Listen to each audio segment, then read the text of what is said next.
大家好，欢迎各位老师和同学莅临我们这一次的99到100年度的高中英文老师赴海外研习经验及回国计划分享会。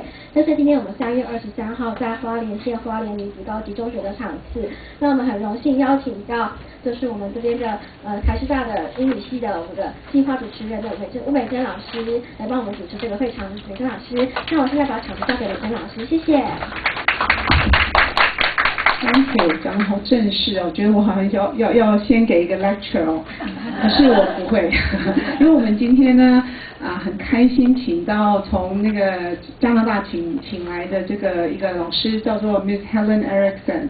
那我们这次送21位高中老师出国研习的时候 ，Miss Erickson 也是指导老师之一。那所以我们今天很开心能够请他来跟我们分享一些最新的英语教学概念，所以我不要占他的时间，然后让我们很热情的欢迎 Miss Helen Erickson。Good morning. Thank you very much for being here for today.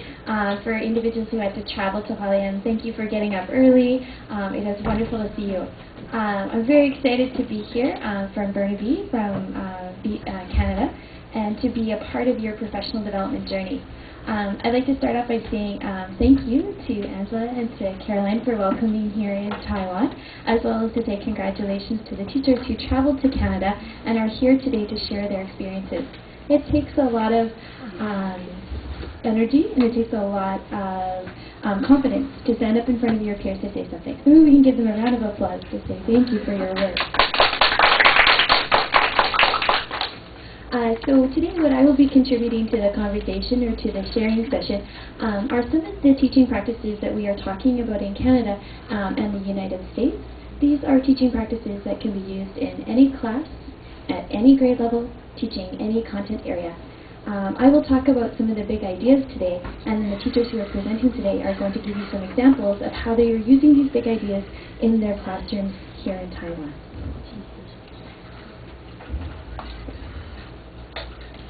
Okay, so we're going to start off with our goals for today's presentation, just to let you know kind of like what are we doing, and hopefully by about 10 o'clock, what are the things that you should be able to do. So we start off with a connecting goal. So the first thing we're going to work on today is that you will activate and refine your personal mental model of effective teaching. A mental model is your beliefs. So what do you value and believe as a teacher? Because what you value and believe as a teacher will impact the way you teach your students. The second thing we're going to look at today, during today's presentation, I'm going to ask you to compare effective teaching practices to determine the common characteristics of these practices and what makes them powerful learning tools. So I will be presenting you 10 teaching practices, and I'll ask you to compare these teaching practices and decide which one you think is the best. And finally, before you go today, I hope that you will be able to make a commitment to try something new in your classroom. You may not try everything, but pick one thing today that you really believe that you can go and you can use in your classroom. During today's presentation, if you are using Twitter, please feel free to tweet during the presentation. So you can tweet to @BeyondBCBorders, and if you put the hashtag MTNU2012, it will be a nice way for us to organize our conversation. If you are not using Twitter yet, but maybe you are interested in using Twitter, if you sign up for a Twitter account and you search for this hashtag, you will find all the tweets that everybody who is attending the 4 sessions this week, and you will be able to join that conversation. If you would prefer not to use Twitter, you can also go to www.wallisher.com/wall, No School is an Island. On this website, you can leave a post on the board, and I can respond to your questions or concerns, or one of the teachers can respond to your questions or concerns. It will be a nice way for us to continue the conversation after the presentation today. If you want to, you can even tweet during the presentation. Okay, so I'd like to take a moment to pause here, and I'd like you to think about what you already know about effective teaching practices. I'd like you to turn to the person beside you, or behind you, or someone around you, and just say, "Hi, how are you, where you teach, and have a quick conversation about what you think is effective teaching and learning. Here are some questions that might help your discussion. So I'd like you to think back in a moment in your life where you really learned something. It doesn't have to be in school. When was a time where you felt that you actually learned something new and you remembered it? So you might describe that powerful or memorable learning experience, or maybe you want to say in your opinion what you believe is effective teaching and learning, and what does it look like, sound like, and what does it feel like? Describe the conditions necessary for an individual to learn something deeply. So you can turn, talk to your partner, maybe choose a question you'd like to answer.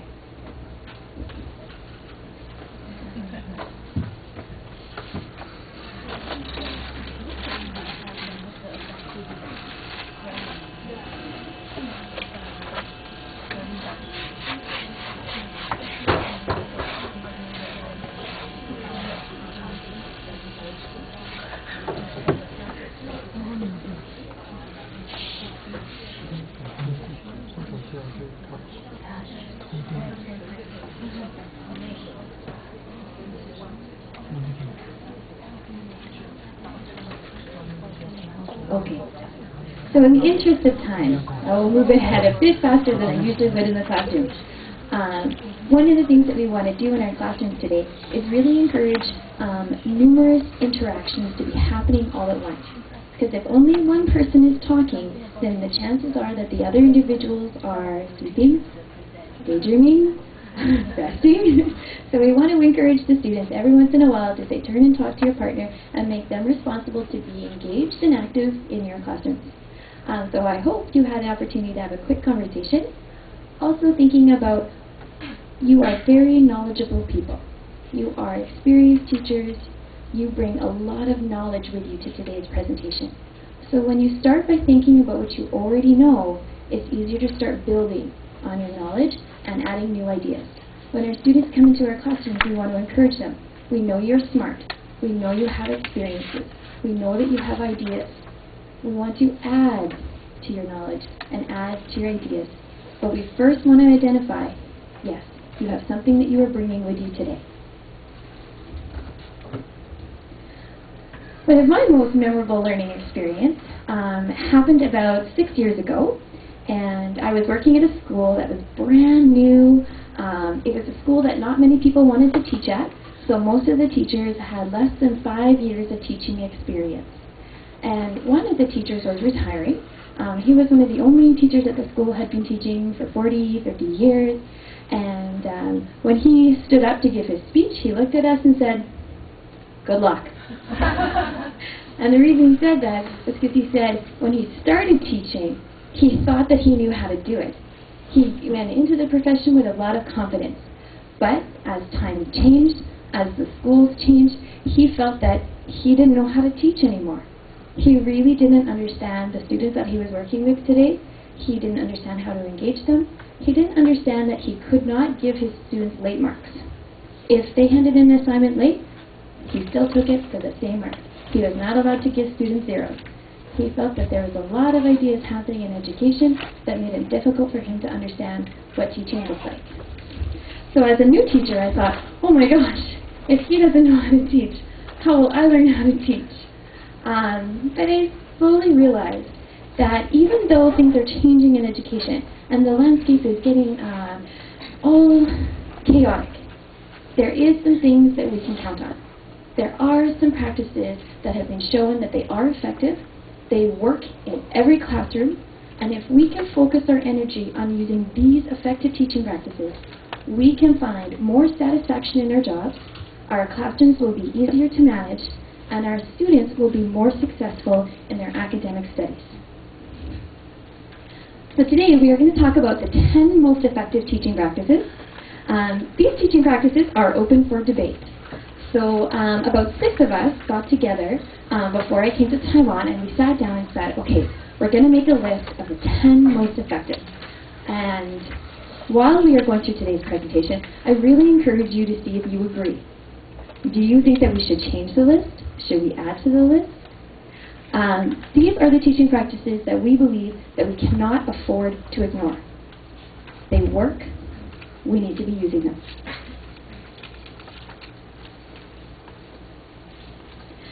So if we're going to make a decision about 10 most effective teaching practices, what we need is a list of criteria to decide. So here is the criteria that we use to determine which items should go on the list. Number 1, what we are doing must improve learning for all students. It can't just be for the top 25%. We need to be educating every individual at the room, and we need to be educating them at the same time. As well, we need teaching practices that increase students' responsibility for their own learning. We're always trying to make them increasingly more aware and accountable for what they are doing in the classroom. These strategies need to promote active learning and student engagement. They need to provide students with multiple ways to enter the learning experience. We know that we are teaching individuals, not content, and what we want to do is make sure that every student has a way to participate in the learning. As well, we need multiple opportunities for individuals to gain knowledge and deepen their understanding. And there need to be multiple opportunities for students to demonstrate their knowledge. And we need to be able to focus on deep learning. Maybe you've had the situation in your classroom where the student comes in and says, "Oh, I can't do that. My teacher didn't teach me last year." Right? I know your teacher last year. I know your teacher taught this. So we need teaching strategies that promote deep learning so that we can reduce the amount of time we have to go back and review and reteach.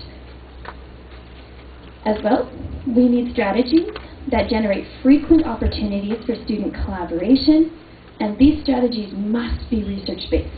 There must be evidence in the research that they work. So this is the criteria that we use to determine what are the most effective teaching practices.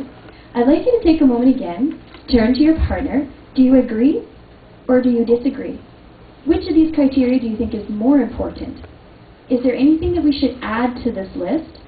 Is there anything we should take off this list? Again, this criteria was used to determine which teaching practices should be selected. Please turn and talk to your partner.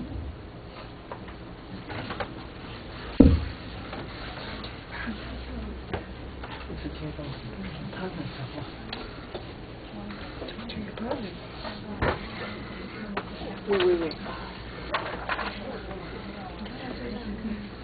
看他懂的。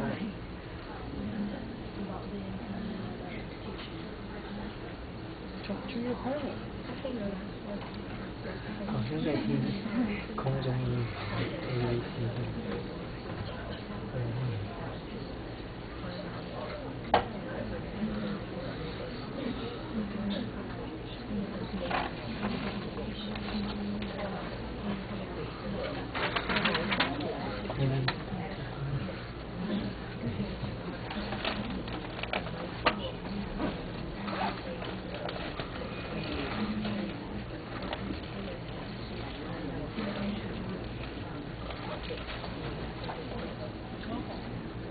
Okay, I'm going to interrupt you there. When we are increasing opportunities for student collaboration, we can do what we're doing right now, which is called partner talk. And so you would teach for maybe 5, maybe 10 minutes, and then ask the students to turn and talk to their partner, but you give them something very specific to turn and talk to their partner about. And then as a teacher, you want to listen for about 3 intervals. So when you first say turn and talk, probably what you will find is that the students will be a little uncertain. Maybe they need to think before they say something. Maybe they're not sure who to talk to. Maybe they've never talked to the person beside them before. So it takes a moment for them to feel safe and comfortable, and then you will hear the volume in the room increase. And they'll probably be talking about what they need to be talking about. And then the volume will go down because they think, well, I finished. And they'll be trying to decide if they should keep going. And as a teacher, you don't want to interrupt at this point. Because if you interrupt at this point, you stop them from thinking. Because you say, okay, a quick and easy answer is fine. Let's move on. If you wait for the volume to go back up, then the students will start pushing their thinking a little bit more. What else can I say? Also, as a teacher, this gives you time to walk around and eavesdrop and hear what they're talking about, because you want to see if they're talking about what you think they should be talking about. And then you can also stop and talk and encourage them to continue their conversation. And now what you're increasing is the one-to-one interactions that you are having in your classroom. So the second interval, hopefully they're pushing their thinking, they're talking a little bit more. The volume will go down again because they're kind of exhausted now. Okay, we've been talking about this 2-3 minutes, we're finished. Wait, it will go up again. The third time it goes up again, you'll get the deepest thinking, because now they've had a lot of time to process, and as a teacher, hopefully you've had time to go and ask them a question, keep them talking. Once the volume goes up again, interrupt them there. And when you interrupt them, say, I want to know what you were talking about right now. Not 2, 3, 5 minutes ago. What were you and your partner just talking about? Because that's where you're going to get the big ideas. This is where they're going to be doing the deepest thinking, and as a teacher, you can start having now very meaningful discussions with your class. So I hope you had a meaningful conversation with the individual beside you, and you're thinking about if this criteria will work to decide what an effective teaching practice is, and which ones you think are the most important for you. Remember, your job today is to decide which of the teaching practices that I show you that you think is the #1 most effective teaching practice for you. The first one we're going to talk about today is called Backwards by Design. Backwards by Design was by Williams and McTeague in 1998. It has undergone several revisions, but here's the basic outline for Backwards by Design. Backwards by Design is teaching that begins with the end in mind. So even before I start to sit down and say, what am I going to do tomorrow? I want to think about what I'm doing in 2 weeks. Because I want to think about what are the students going to need to be able to know and do within 2 weeks. What is my big goal for them? And then, once I've decided what my big goal is, then I'm going to start thinking about how I'm going to assess or I'm going to evaluate that big goal. How will I know as a teacher that they have reached that goal? How will my students know if they've reached that goal?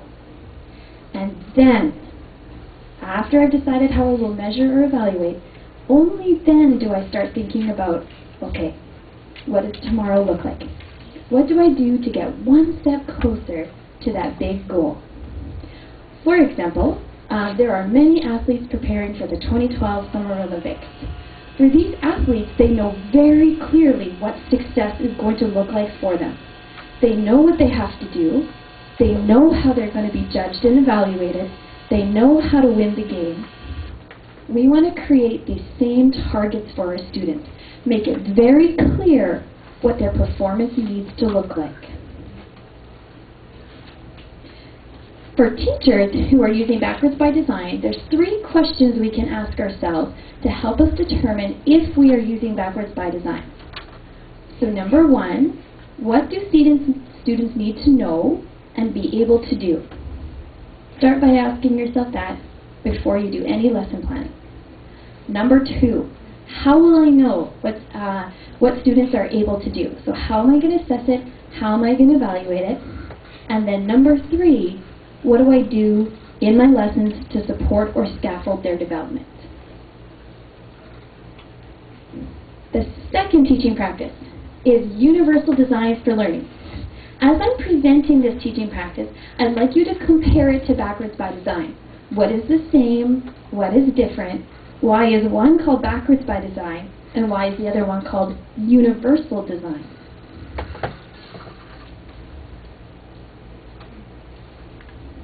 So universal design for learning came from actually a movement in architecture. So people in the education world looked at what individuals were doing in architecture, and they realized the same principles or ideas that they were applying to architecture could also be applied to education. Universal by Design looks at promoting and thinking about the needs of all individuals at the constructing level. So even before you start planning something, you start by thinking about how will many, many people with different needs and abilities access this information that I'm giving to them? So what happens is you get lessons that have the needs of the individuals built right into the lesson, which makes the activity usable for all individuals. One of my jobs at my school is to work with science teachers, math teachers, business teachers, PE teachers, because many of our classes now have students of many different levels, and many students who speak English as a second, third, maybe a fourth language. And many teachers are always coming to see me, how can I help this student? How can I help these students? And my answer is, do for them what you would do for any student. Because what we want to do is start designing educational experiences that are good for all. We don't have time as teachers to create 20 independent lessons for the 20 different needs of our students. We want to start creating lessons that are open enough and flexible enough that students of all levels can participate. So universal design for learning is based on the idea, instead of constructing something and then thinking, oh, this won't work for so-and-so, and so-and-so, and so-and-so, I guess I'm going to have to build some extra support, some extra ramps.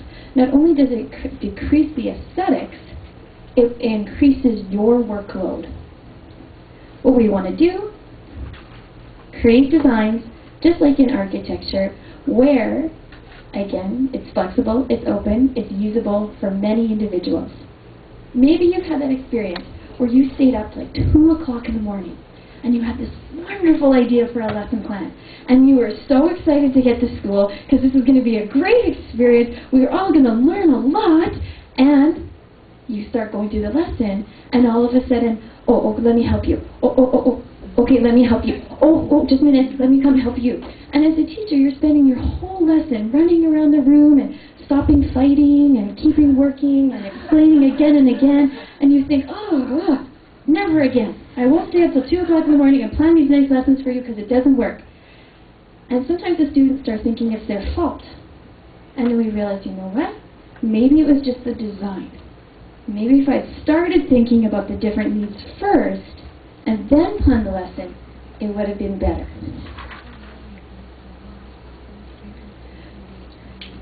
Universal design for learning is designed to decrease teacher frustration and increase student success.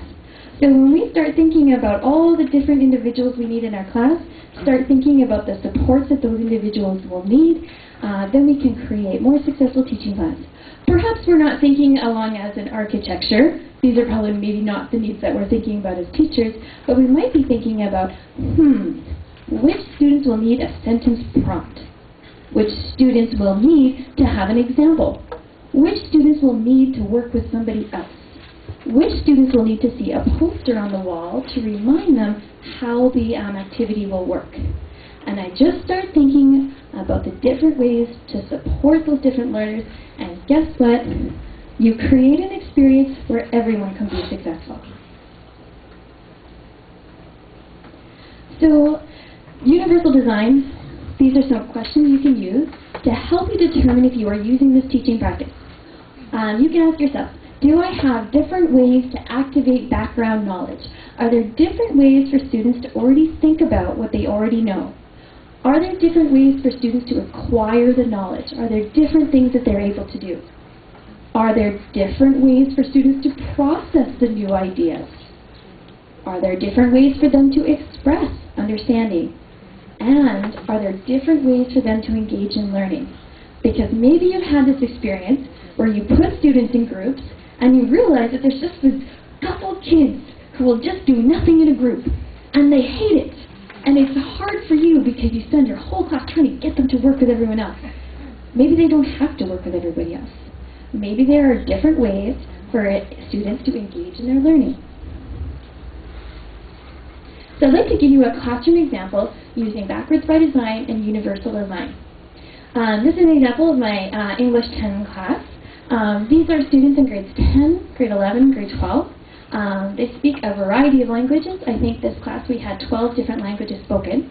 And the challenge that these students face is that they are moving out of the English as a Second Language program.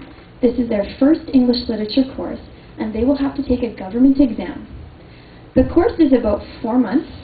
They need to gain 15 months of academic knowledge and content in 4 months. So they have a huge challenge in front of them.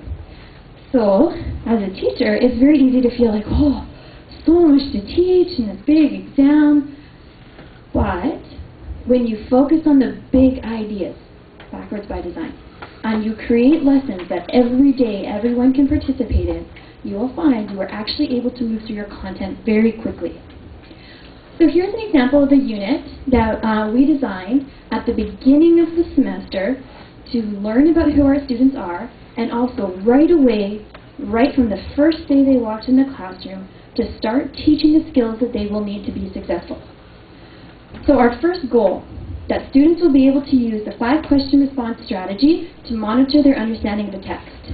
If you go to the next slide, it'll show you what the 5-question response strategy is. Basically, it's a reading strategy you can use to determine how well an individual understands what they are reading.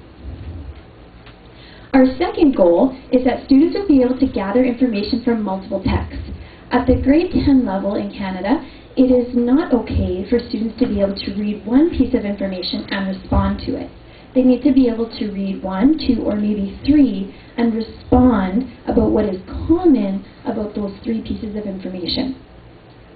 Our third goal was that students would be able to expand their comprehension and understanding of the text by making connections to themselves, between text, and text to world.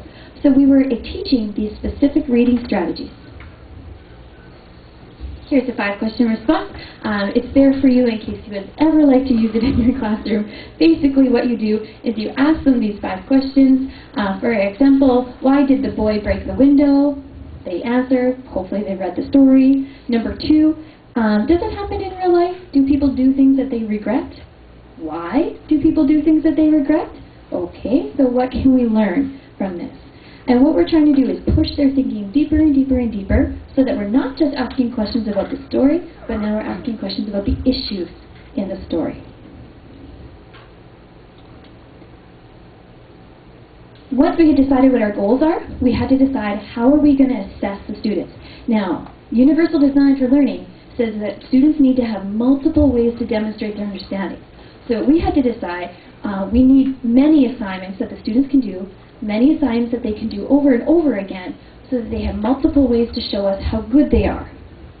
So we were going to do reading and viewing response logs. They could write, they could draw pictures.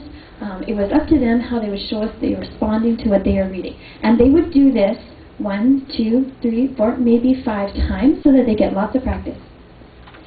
We were going to do self and peer assessment. So get them to ask their partner the 5 questions, and then for them to decide, oh, can this student understand what they are reading?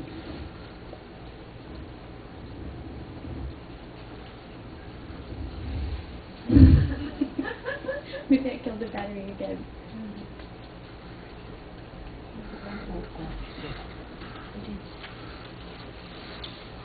Okay. And the last but not least, we were going to do a visual representation of the group work. So visual representation would mean that they would take all of their knowledge and they would show it in one visual piece.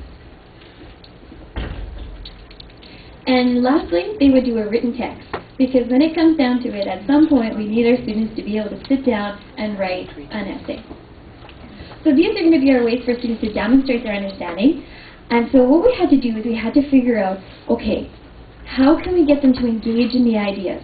Because we know that some of them are good readers, some of them are okay at reading, and some of them are really struggling with their reading.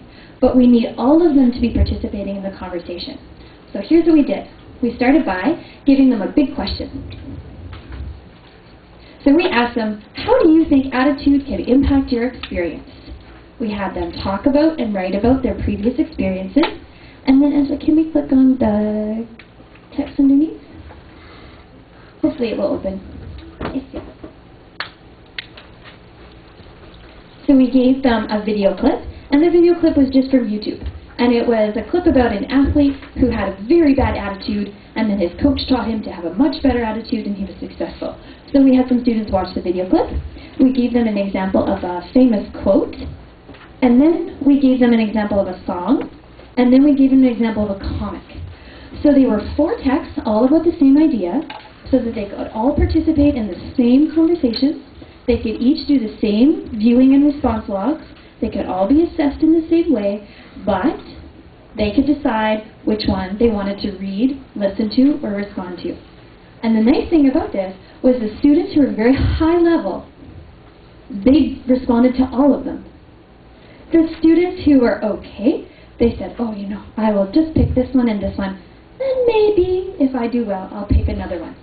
The students who were struggling said, oh, thank God, I'll just do that one. So everybody can be participating all at the same time, and they can choose what level they want to respond to. I'll just show you very quickly. See if I can get this to open. It's okay. I will put it on the website so you can look at the text.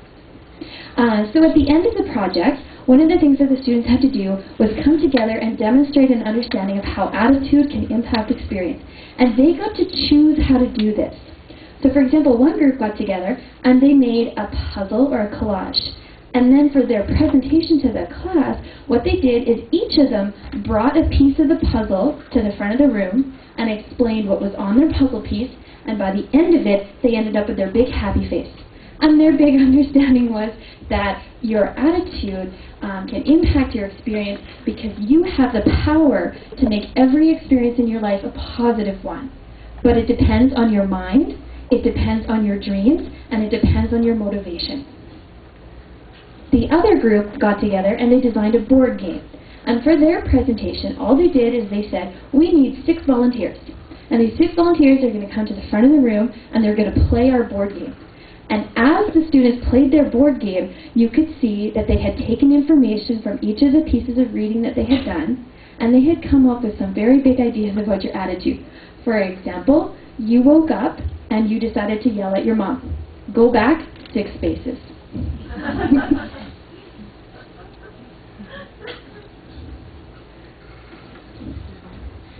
I think maybe not. Sorry. Okay, so I'm going to stop talking for a moment because I can see people, okay, lots of information, lots of ideas. And I'm going to get you just to do a little bit of thinking. So what we've done is I've introduced 2 teaching practices, Backwards by Design and Universal Design for Learning. I've showed you a very quick example of a teaching unit, and you can get the whole teaching unit for how attitude can impact experience on my website, effectiveteachingpractices.posters.com. What I'd like you to decide is, do you think Universal Design for Learning and Backwards by Design is an effective teaching practice? Take a look again at the criteria. Do you think that you could use some of these ideas in your classroom? Do you think that this could possibly change the way that you are planning for instruction? Take a moment, look at your notes, talk to the person beside you. Is it effective? Why or why not?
Again, in the interest of time, I'm just going to interrupt your conversation. I hope that you will keep thinking about, will this work for me? How will I make it work in my classroom? Again, Backwards by Design and Universal Design for Learning have been proven in research to make a difference for students and for teachers, but you have to think about your own educational context. How will it work based on the demands that you are given by your administration, by your school, by your Ministry of Education? How will it work for the students in your classroom right now? Always keep thinking, how will this work for me? We're going to talk about a couple more teaching practices, but before we do that, I'd like to do a quick connecting activity. Anywhere on a piece of paper, if you have an extra one, or in your program, I'd like you to write down the name of 10 students you are currently teaching. 10 students. Write down the names of 10 students that you are currently teaching this semester. Tiny names are fine. This is just for you.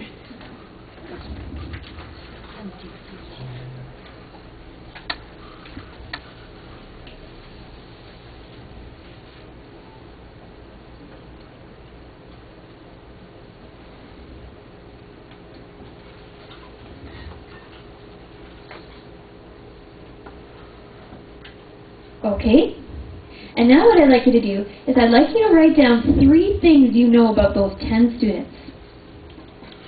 How do they like to learn?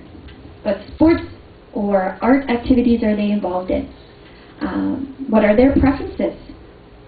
What are the things that they dislike? What are their strengths and weaknesses?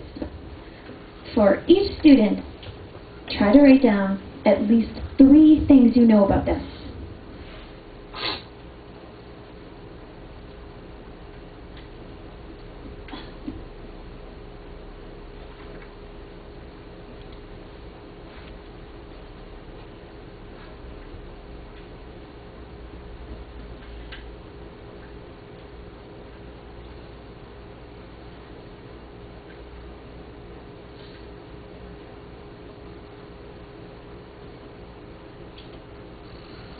Okay, again, in the interest of time, we'll keep going. This is a really good way as a teacher for you to assess or determine how well you know your students. I once went to a workshop, and this is the exact same thing that the presenter asked me to do. Write down 10 students' names, write down 3 things about them, and she said, if you can do this, you are teaching effectively. Because the most important thing we can do as teachers is get to know who we are teaching. The more we learn about our students, the more effective we can be as teachers. And she said, I'll give you a challenge. This year, try to learn 10 things about every student in your class, which means every day you're going to need to take some time to have a conversation with somebody in your class and try to learn something new about them. When you are marking their homework, when you are reading what they are writing, take a moment to actually write down those things about them so that when they come into class and they're having a bad day, you can go, look at your list of things you know about them, and then maybe use that to start a conversation with that student. How's basketball going? I know that you're on the school team. How was your game? And then maybe you'll find out, maybe they're a little upset today because they lost last night. And just the fact that you asked will make them know how much you care about them. So there's a little activity you can do over the weekend. A little bit of homework. Write down your students' names. How many things can you write down about them? Definitely something that I'm working on all the time as a teacher. So the next teaching practices that we're going to look at are going to really focus on how we can be more effective by getting to know our students and building a community in our classroom. Oh, we can go past this. Okay, so the next teaching practice I'd like to introduce you to is called differentiated instruction.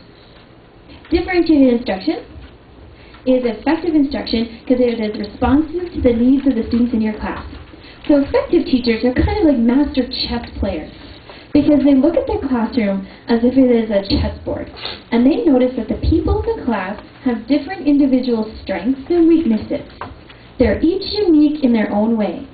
But when you combine the strengths of those individuals, you can create very strategic moves that can lead everyone towards success.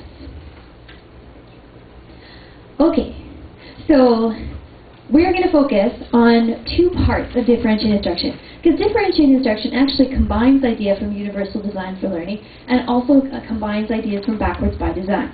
So we're going to focus today on how do I build a learning community and how do I build the knowledge of my students to be a more effective teacher. So we're going to do a quick activity getting to know you. When you're establishing a learning community, what you would like to do as a teacher is to make sure that it is very clear what your expectations are in the classroom. So at the beginning of the semester or the term, talking to your students about what a good quality classroom looks like, sounds like, and feels like. And then come up with a list of agreements. So for example, we would say, in our classroom we need attentive listening. Why do we need attentive listening? Well, if we're going to be here and we're going to get smarter, we're going to need to learn to talk to each other and listen to each other. Another example might be, in our classroom, everybody has the right to participate. The reason we have the right to participate is because one person in this room is not going to do the thinking for everybody. For example, how many of us have been in that classroom where you had those 3 or 4 eager students, and every time you ask a question, their hand goes right up, and then you watch the other kids in the class and they go, oh, no work for me today because she's here or he's here and they're going to do all my thinking for me all semester. I just have to be here. So when we have agreements like everyone has the right to participate, I can say, okay, here's my question. I'd like you to put your hand up if you know the answer. And I just want everyone to put their hands up. And then what I can do as a teacher, I can say, okay, I have 10 hands up in the classroom. Now I can pick one of those 10 students, but I can choose who's going to speak. Or I could say, okay, those 10 people who just put your hand up, I'd like you to look around the room. I'd like you to find someone who doesn't have their hand up, and I want you to have a conversation with them. Because in the next 3 minutes, I want to see everyone's hands up. So you have an opportunity for more interaction. Okay, thank you. Here's another activity you can use to build your knowledge of your students. One day, I came into class, and the students I have all these papers out around the room. So it has questions like, do you know how to dance? Do you know how to sing? Have you ever been in a play or a musical? Are you an athlete? Have you ever won an award? And what they had to do is they had to go and autograph the poster that described who they were. And what I was trying to do as a teacher is understand the talent in the classroom. And then I put it up on the wall to remind everybody in the classroom just how talented we are as a class. Because if my students feel safe and comfortable in this classroom, and they feel that I am acknowledging their strengths, they're going to be much more receptive when I start talking to them about some of their weaknesses or ways to improve. Another activity that you can use, perhaps, is finding out what are the multiple intelligences of the students in your classroom. For example, who's a visual learner? Who's an interpersonal learner? If you want to be able to do this, on the internet there are many, many surveys that will help you. It's also a very good activity to teach your students about who they are as learners so that they can be more responsible for their own learning. Another activity that you can use is a personality survey. This is one that I use and I will put on the website for you, and it shows you what types of personality you have in your classroom. This is my English 10 classroom this semester, and as I look at this poster I can see I have a lot of persuaders in my classroom. Persuaders are individuals who like to ask the question, who? Who is going to work with me? Who is in my class? Who is going to do this? Who is going to come with me? And it's always about who. Who? Is it me? Is it you? Is it us? I don't know. And so I know for them, to make them feel very comfortable in the classroom, I will need to give them opportunities to ask and to answer that question. You are going to work together. And yes, you can take 3 minutes to find out who she is. Okay. There's another activity that you can use in your classroom. And this one is called Instant Bulletin Board. And it's quite an easy one to use in your classroom. What you do is, as the students walk into class, you give them a small piece of paper. It can be beautiful paper or it can be scrap paper. It doesn't matter. And you ask them to write down one thing that nobody knows about them in the class, but tell them that people are going to find out who it is. So be careful what you write. So maybe it's something that they're proud of. Maybe it's something that they want everybody to know about them. And then what you do is you collect the cards and you randomly give them out to people in the class, and they have to go and find who that person is. The nice thing, as a teacher, you will learn some exceptional things about your students. For example, this semester, I learned that I have a student, and this is uncommon in Vancouver. She rides a motorcycle, and she's a surfer. And she is this big. I would never guess. She is quite a daredevil. And it's something that she didn't tell us until we did this activity, but once she told us, it changed the way everybody in the class looked at her, and it also gave her a little bit of confidence. So instant bulletin board is one activity you can use in your classroom. Here's another one, and this is going to give us a quick time to have a break. For this activity, you're going to need to stand up and sit down. So if you have something on your lap, maybe you can move it to the chair beside you. You can take a moment, maybe close your book, get yourself ready to stand up and sit down. Okay, so this activity is called 3 Things About Me. If you can answer yes to this question, please stand up. If it does not apply to you, you can just sit down. I traveled to Hualien today. If you had to travel to come here today, you get to stand up. Okay. If you exercise at least once a week, please stand up. Go for a walk, go for a run, go swimming, go do yoga, qigong. Okay? If you are getting married in June, please stand up. Are you getting married in June? Can we give her a round of applause? Okay. So then you could ask, can you please tell us something about your wedding in June? Or a big wedding, a small wedding? It would be a church wedding. Yeah, I would get married in the church in June the 3rd. Yeah, and I would invite all my friends and family and students there. So it's gonna be a kind of big wedding, I think. Yeah, and after that there will be a banquet. Yeah, for mostly family and friends. So you must be very busy right now, yeah. Teaching and planning a wedding. Yeah. Oh my gosh, give her a round of applause. Thank you. Okay, here we go, one more. Please stand up if you can answer yes to this question. I have a strong motivation to learn something new. Oh, peer pressure. I sometimes surf the internet to collect teaching information and materials. Okay. Please stand up if you are working on your 2nd master's degree. Wow, are you working on your 2nd master's degree? Can we give her a round of applause? That is excellent. And can you take a moment to tell us something about your master's degree? Actually, my first master's degree, I got my first master's degree from, sorry, I'm very nervous today. My first master's degree is about English teaching, and I'm working on my 2nd master's degree. It's about curriculum design. So I think both degrees can help me become better English teacher. So you should ask her for her email. There is somebody who is an expert in the room who can help you. We should give her a round of applause. Thank you. I hope that you will email me. So this activity, what you can do is you can set it up in your classroom and you can just keep the cards, and maybe you have 5-10 minutes at the end of your class. You can just go and pick some of the cards and do the activity. The nice thing is you build a little bit of anticipation, because the students are thinking, oh, she didn't read my card yet. Oh, my card is still there. Maybe tomorrow she will read my card. And so there's a little bit of excitement every time you say, okay, let's learn 3 new things about our class today.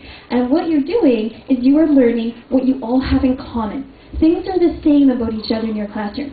You are also learning things that are unique about those individuals in your classroom, so that you can celebrate those things that are unique and those things that are the same.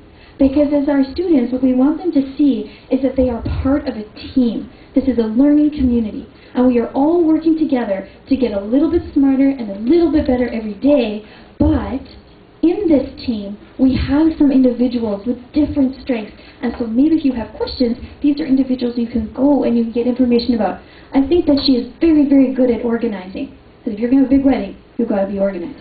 I think we have a very strong student, as well as somebody who's going to really understand about how to design curriculum and lessons. So now you know people you can go and ask for help. Okay, so these are activities you can use to get to know your students a little bit better, and they will help you plan your lessons. Especially when you're thinking about universal design for learning, how do you know how to meet their needs? First, you got to know what their needs are, as well as what are their strengths. Okay, cooperative learning is another teaching practice. So cooperative learning is a little bit different than group work. Cooperative learning can involve 2 students, 3 students, 4 students, 5 students. My personal recommendation, stay away from even numbers. Because if anybody has ever been in a family where there are 2 children, usually it works pretty well. But once you get to 4, you start getting teams. So it's 3 against 1. Or maybe it's 2 against 2. So I would recommend a group of 2 works well, a group of 3 works well. Don't go for groups of 4. Group of 5 works well. Do not go for a group of 6. So when you are working on cooperative learning, what you are doing is you are actually teaching them how to work together. Do not think that you can say to students, 1, 2, 3, 4, 5, okay, go together as a group, here's your job, I want to see 10 minutes, ready, set, go. It's not going to work. Because perhaps they don't know yet how to do that. So when you're using cooperative learning, start with small groups and then go to big groups and really teach them what productive group work looks like, sounds like, feels like. Here's an example of what we've done in my English 10 class. So what I did is I got a group of students together and I got them to sit down in the middle of the room and I gave them a puzzle. And I said, I just want you to build this puzzle. But then when I was working with them, I was doing everything to make it not work. For example, I would pick up the puzzle piece and drop it.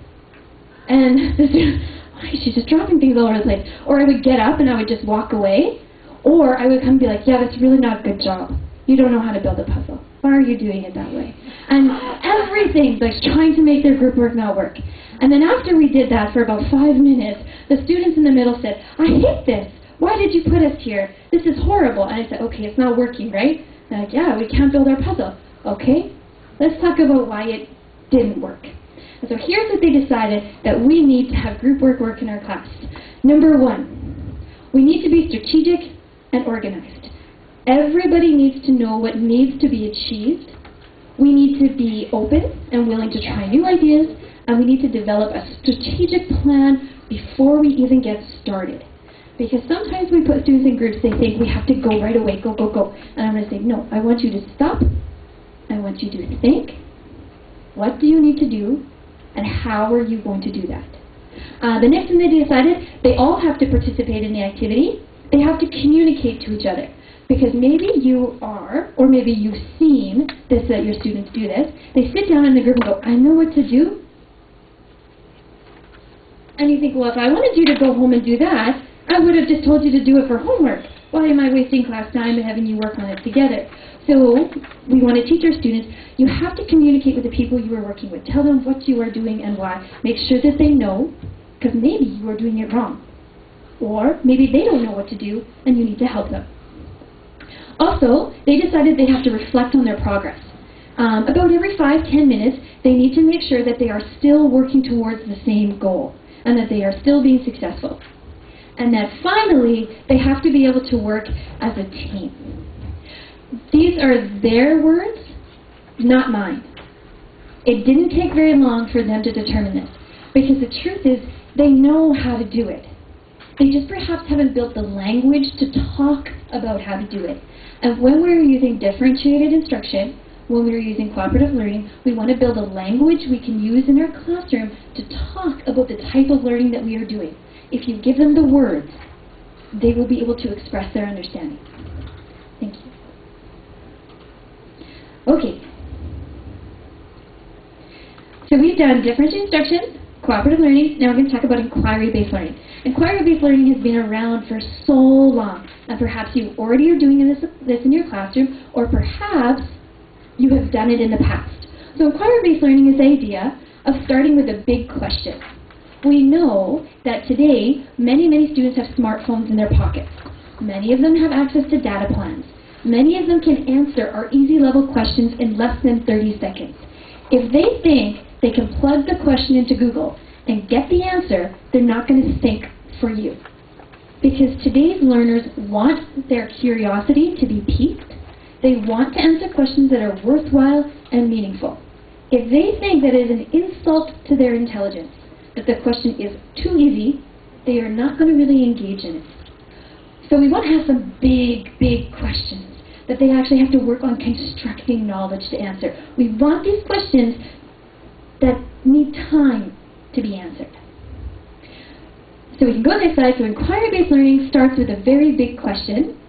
And this is the idea that they will read more, they will write more, and they will talk more if it's meaningful and worthwhile to them. So inquiry is an ongoing cycle. And if you want to just click right through this one, because it's a little slow. Okay, so we start with asking them an essential question: how can attitude impact our experience? Then we want to activate their background knowledge. Again, you have smart students in your classroom, intelligent students in your classroom, they've had many experiences. Start by getting them to think about what they already know. Then you have a supportive instructional sequence. Find out how can I help them get to the answer to this question. Show them how they can read, discuss, question, respond, and seek connections and patterns. Show them how doing this will help them answer their questions. Finally, they get to do a culminating project. And in their culminating project, I tell my students, I don't want to know everything you learn. If I wanted to know everything that you learned, I would just read the book myself. I don't want you to retell. I don't want you to summarize. I don't want you to repeat somebody else's words. I want to know your big idea. After you did all this reading, writing, research, after you discussed, what do you know now? What are you walking away from? Because if we look at academic writing, the most successful pieces of academic writing are the ones where the students actually have their own voice and they actually have something interesting to say. If they don't have something interesting to say, their writing just becomes a repetition of what other people have already said. Okay, along with inquiry-based learning, we want to use open-ended strategies.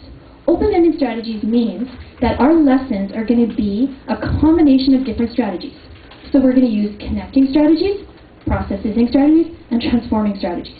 At the beginning of the lesson, the strategies that I use are going to be all about getting them to think about what they already know. In the middle of the lesson, I'm going to work on building new skills and knowledge. And finally, at the end, is where I'm going to work on transforming.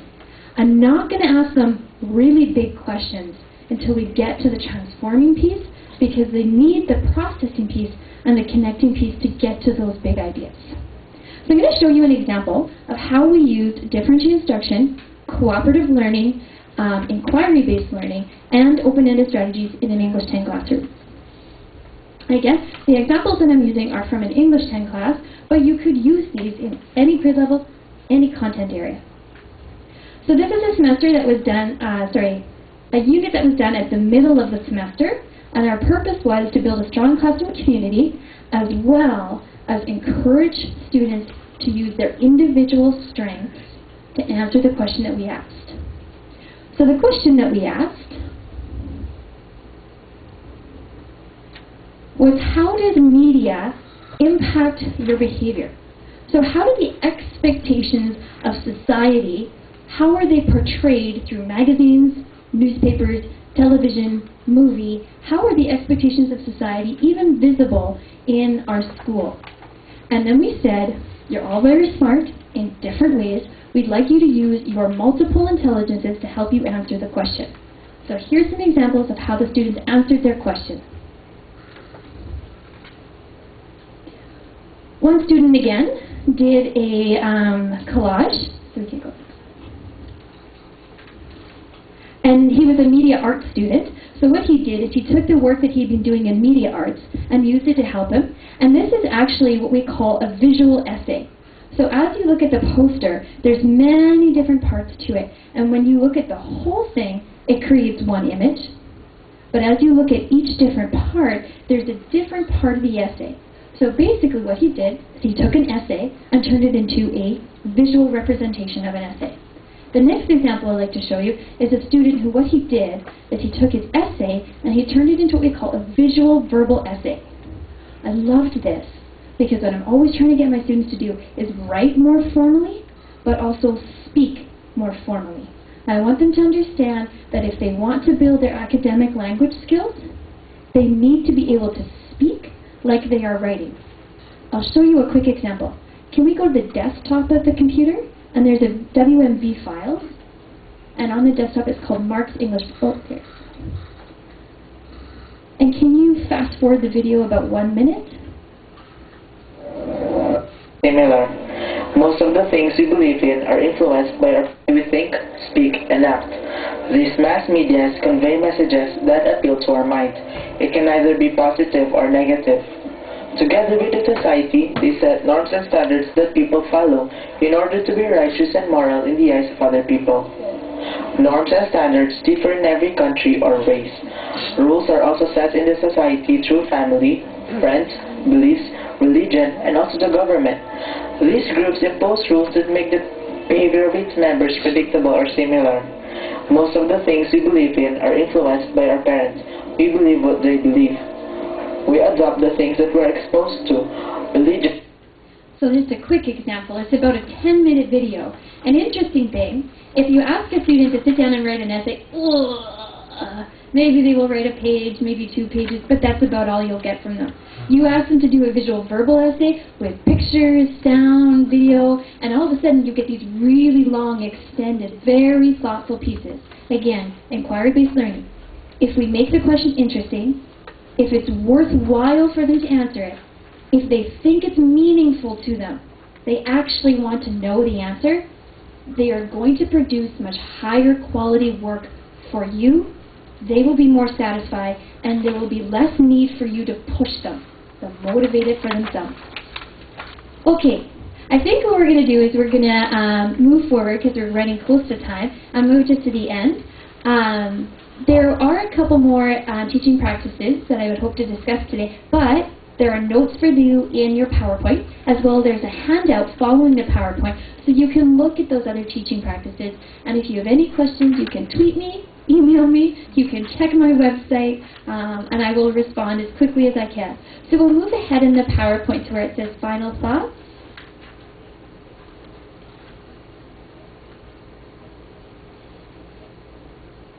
The 61.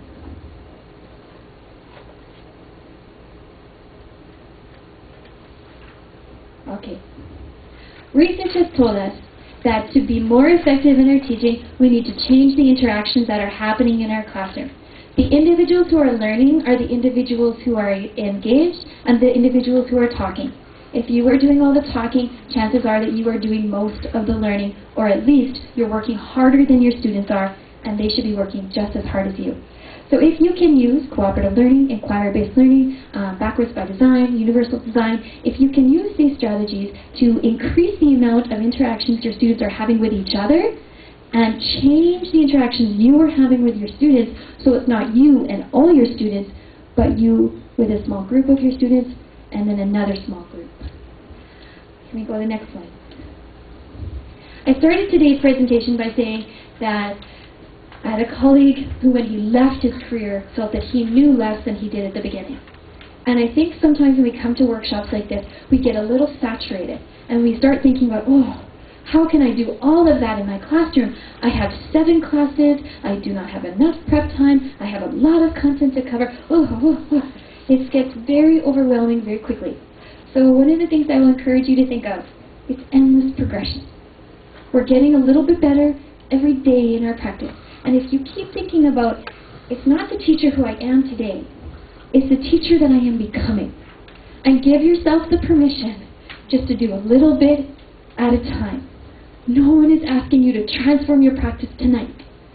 But maybe you can think of one thing you've heard about today, one activity or one teaching practice that you think, yes, I could do that. I could see how that could work in my classroom. Or one that you are thinking about, I will go home and I will check the website and I will try to learn a little bit more about that.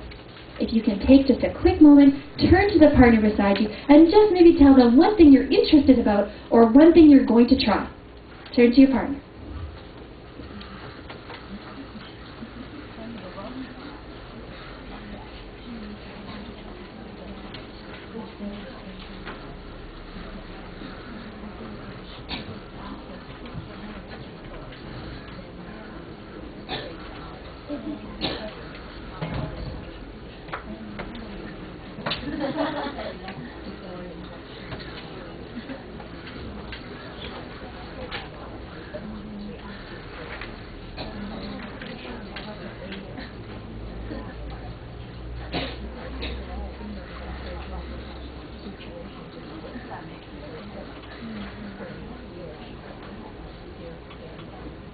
So I'm told that there's snacks and teas. So maybe we're thinking that, it's almost getting time to have a quick break. Before we go to the break, I'd just like to point out, in your program, if you go to the handout that follows my PowerPoint, there's a quick description of each of the teaching practices, and I've tried to put some websites that you can go to look at if you would like some more information. But also, on the second page of the handout, it says 10-9-8-7-6-5-4-3-2-1. What I would like you to do, if it's okay if we take some quick time, is I'd like you to write down which teaching practice that we talked about today do you think that you would put in the #1 spot? Which one do you think is the most effective, the one that you know is going to work? Which one do you think should be 2, 3, 4, 5? We didn't get through all of them, so maybe you won't get to 10. But take a moment to think about which one do you feel should get all the way to the top, and maybe turn to your partner and say why that one is #1. And then in a few moments, I will reveal to you how the teachers that I spoke to in Canada, how they ranked it, so you can compare. Page 20, sorry, in your program.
Did you notice how the volume in the room changed? It was very quiet.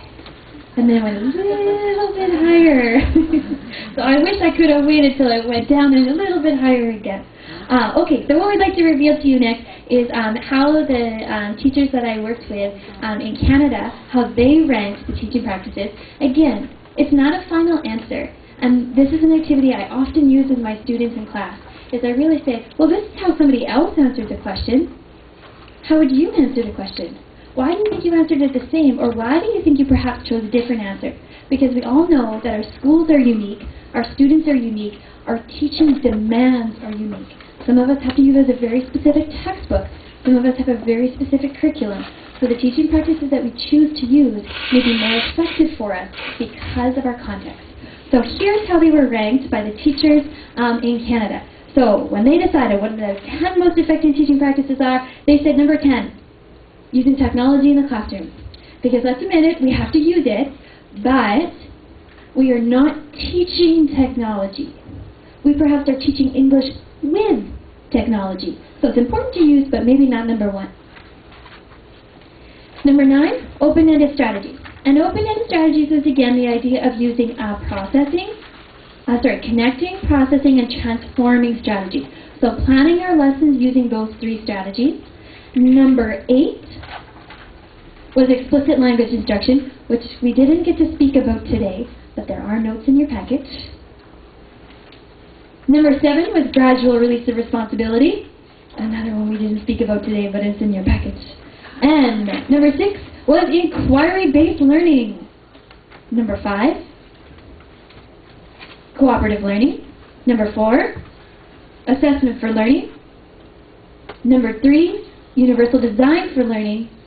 Number 2, backwards design. And number 1, drum roll, differentiated instruction. Okay, so here's how they ranked it, and this is again based on their context. What I hope today is that as you were walking away, that you would hear some of the big ideas that are happening in conversations in Canada and throughout the United States, and hopefully give you a quick introduction. And our teachers today are going to show you how they are using some of these teaching practices very effectively in their classroom.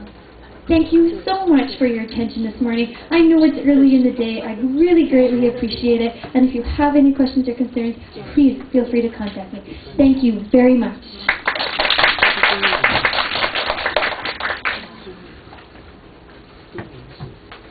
Okay, well, thank you, Helen, for, again, very informative speech. This is the second time I have heard it, and I still learned a lot, even the second time. So, if you want to join us again, we have another one coming up tomorrow in Taichung, and then one in Tainan. So you get to hear Helen 4 times. And really, we will talk about gradual release, explicit instruction, and we will talk about assessment for learning tomorrow. So if you come, I will change the talk a little bit. Yeah, so that's why even with the second time, I learned a lot. So thank you, Helen, for a very informative speech. Now, we are open for questions. So, are there any questions? Helen, do you want to show them the wall we showed? While you're thinking about your questions, you're brainstorming about your questions, Helen will show you this website for posting comments. And we welcome your comments. Even after our conference is over, you can keep putting messages or questions for us. Keep sending it. So we'll just show you the wallwisher.com. You can just go to www.wallwisher.com/wall/no-schools-in-Ireland. And this is a website that you can use with your students. It's completely free. I find that this is a really good homework assignment. So I will say, okay, today in class we were talking about how media can impact your behavior. I would like you to think of a 140-character answer, just like Twitter, and I would like you to go home and post your answer on the wall. When you post your answer, I would like you to check the wall later and see if somebody responded to your comment, or I would like you to respond to someone else's comment. So it works very easily. You fill the wall. It's totally free. And then the students come to your wall and they double-click, and they can just write their post, their question, their concern, their comment. As a teacher, you can set the privacy settings so that you have to accept the comment before it is posted on the wall, or you can just have it completely open so they can post when they want. I would recommend that if you are using it with your class, do not set the privacy settings so that you have to allow it to be on the wall. Otherwise, you will be on your computer all night. I think it is more effective use of your time to tell your students that, yes, you are going to be using the wall. Yes, you can trace who posted on the wall. If there's anything inappropriate ever posted on your wall, you just contact Wallwisher and you tell them, I had an inappropriate comment posted on my wall. I would like to identify the IP address for where this came from. Usually they can tell you who was the individual who posted on the wall. I have never had a problem with it at all in my class, because before we do the assignment, I always say, I will read it. The principal at the school is going to read this, maybe. They don't know. Your parents could read this. So we just talk about being responsible on the internet and saying you are accountable for what you put on here. So just think carefully before you post something. and then usually no problem. So that's the wall wisher. So we have a wall set up for our conversation today. So if you go home today, you have a question, concern, please post it on there. Maybe I will answer, maybe one of our teachers will answer, maybe you will answer for another teacher. Yeah, so this is a forum where everybody can put comments, answer questions, and it's easy to use. I hate it when you use technology and people tell you it's easy, but it's not. It takes you forever to set it up, and I tried it, and it's really easy, so I really highly recommend it. Here's an example of a wall that my students did in 2 nights. Look at that, wow. And when you read it, it's very good. And they have video clips and website links that they gave. And so I can tell that they actually went home and spent some time thinking about it and then very carefully putting their posts. And then when I come to school the next day, I say, let's see who did their homework. And you can pick the comments where you're like, look at what this individual said. For example, Kayo has posted 3 comments all about this hydroelectric dam that they are building in Brazil, and how there's a lot of debate happening in Brazil whether this hydroelectric dam should be built. His project was why it is very important to vote. He said you have to pay attention to the decisions that your government is making because they're going to make decisions that are going to impact your children. So his post was all about what was happening in his country. So when I come to this next day in class, I start my lesson by looking at what they posted. Very interesting way to get them to do their homework because they want you to talk about theirs. Are there any other questions that I can answer today? Yeah, questions.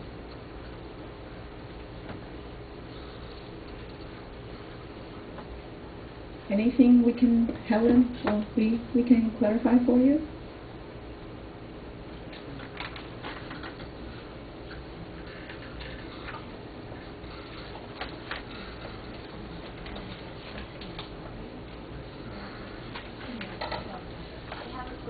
And it's about how to ask questions. I mean, when I'm trying to encourage learning, or I have students discussion, but actually the most difficult part for me is to ask the right and good questions that for students to think deeper. So is there any way or to organize it? Okay, so I have 2 answers. I will try to speak quickly. The first one is to go back to backwards design. Because my essential question, or my big question for my inquiry project, should be based on the curriculum or the objectives that I am trying to teach. For example, the essential question, how can attitude impact experience? That was based on students need to be able to read visual text, like a comic, or they have to be able to respond to a video. They need to be able to respond to poetry, like a song. They also need to be able to respond to a written text. So I said, I need students to respond to visual text, oral text like songs and poetry, and written text. Okay? Second, at the beginning of the year, I want to really establish that a positive attitude is very important, especially if we're going to be doing cooperative learning. So my second reason for picking that question is because throughout the rest of the course I can say, remember how we talked about how a positive attitude can make you successful? So I can keep coming back to it throughout the entire semester. So how do I come up with big questions for my inquiry unit? First, always, my objective for my curriculum. I must teach what the government has said needs to be taught in grade 10 English. That's what I first think about. And then I think about, well, what would be interesting or useful? At the beginning of the year, I can pick something like attitude. But then later in the year, I can look at what students are very interested in. The question we asked our students about how media can impact our behavior was because several of the students in the class were taking media arts. And they just loved it. And I thought, they're already interested.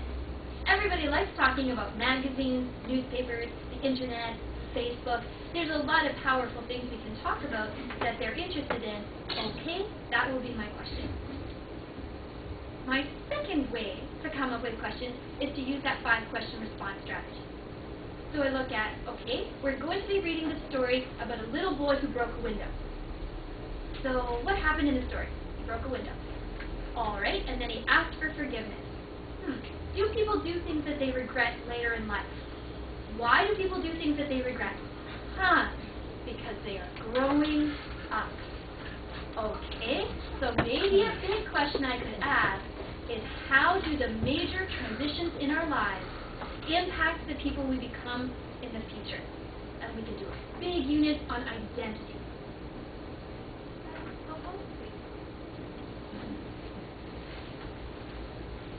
So, other questions?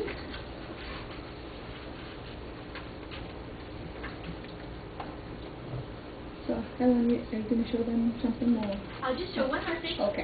Just quickly on Twitter, when you go to Twitter, if you search for the hashtag NTNU and just press enter, you can find all the posts that people have put. So far, it's me having a conversation all by myself. I would really like someone to join the conversation. So if you have Twitter and you have time during the break and you would like to, please feel free to send a tweet. If you don't know how to use Twitter, I'd love to show you how to use it. Thank you very much, and I hope you enjoy your snacks and your drinks. Go outside, see the sun, and we'll come back for 5 more wonderful sessions today. 5 more sessions. Okay, thank you. Thank you. Yeah. 各位老师和同学，大家好！今天很谢谢大家参加我们的高中老师海外研习经验分享会。以上我们感谢 SFU 的 Helen 老师的演讲。那接下来10点30分到10点50分是我们的茶叙时间，我们外面准备了点点心和饮料，可以请各位老师喝。那麻烦一下，因为这是我们的厂商，他们很可爱，帮我们把所有上下午的饮料一起都送来了，所以就请老师大家就跟着喝。那如果不够的话，就麻烦老师喝开水这样。那麻烦的话，我们下一个场次是准时10点50分开始，接着是由我们的台湾国立的新庄高级中学的罗医生老师，以及国立新庄高级中学的南维珍老师发表。那就是麻烦各位老师可以去用点心，然后等一下回来，谢谢您。